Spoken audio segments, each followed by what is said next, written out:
নায়ক তারেক রহমানের পারি না ভাই।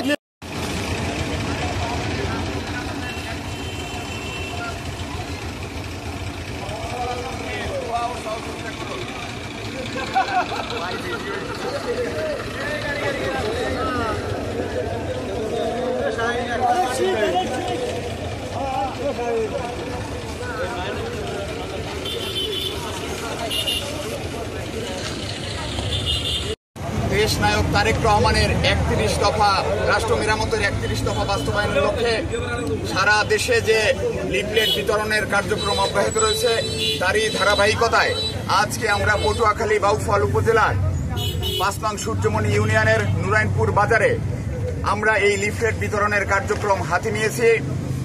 ৫ তারিখ আপনারা সকলে জানেন যে ৫ তারিখ স্বৈরাচার ফ্যাসিস্ট সরকার পালিয়ে গিয়েছে তাদের কর্মকাণ্ডের মাধ্যমে।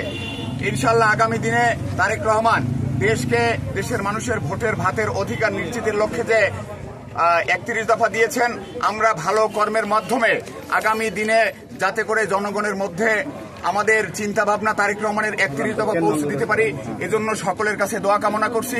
বিশেষ করে আগামীকাল আপনারা জানেন যে দেশ নায়ক তারেক রহমানের দেয়া খুলনাতে ১৭ই মে তারুণ্যের সমাবেশ, আগামীকাল সমাবেশ সফল করার লক্ষ্যে সকলের দোয়া এবং সহযোগিতা কামনা করছি।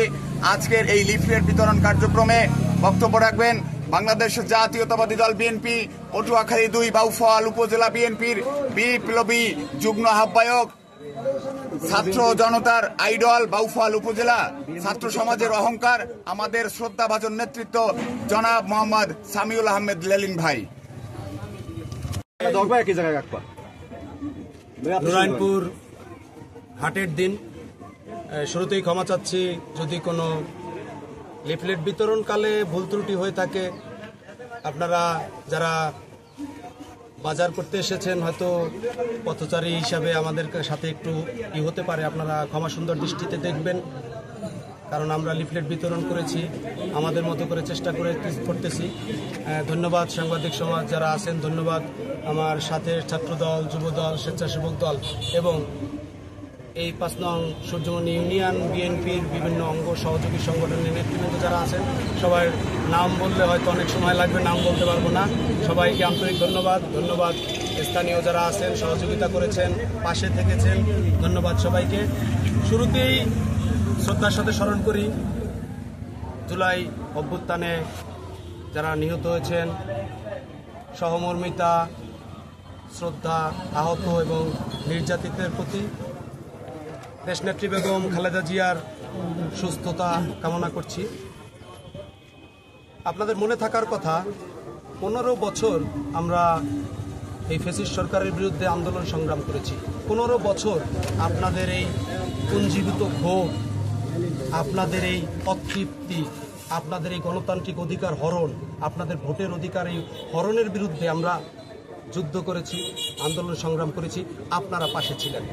আপনাদের সহযোগিতা যদি আমরা না পেতাম তাইলে আমরা এই ১৫ বছর যুদ্ধ করতে পারতাম না। দেশ নায়ক জনাব তারেক রহমান সাহেব তার নেতৃত্বে একটি আধুনিক গণতান্ত্রিক ফ্যাসিস্ট মুক্ত একটি মানবিক রাষ্ট্র, যেখানে সাধারণ মানুষের মৌলিক অধিকারের নিশ্চয়তা থাকবে, সাধারণ মানুষের বাক স্বাধীনতা থাকবে, সেই রাষ্ট্র আমরা বিনির্মাণে প্রতিশ্রুতিবদ্ধ। তারই ভিত্তিতে আমরা আজ থেকে ৩ বছর আগে আমাদের দেশনায়ক জনাব তারেক রহমান সাহেব ৩১ দফা রাষ্ট্র বিনির্মাণের একটি ৩১ দফা রূপরেখা প্রণয়ন করেছেন। তারই নির্দেশে আমরা সাধারণ জনগণের মাঝে, সাধারণ মানুষের মাঝে না, সাধারণ মানুষের অন্তরের মধ্যে ঢোকার চেষ্টা করতেছি।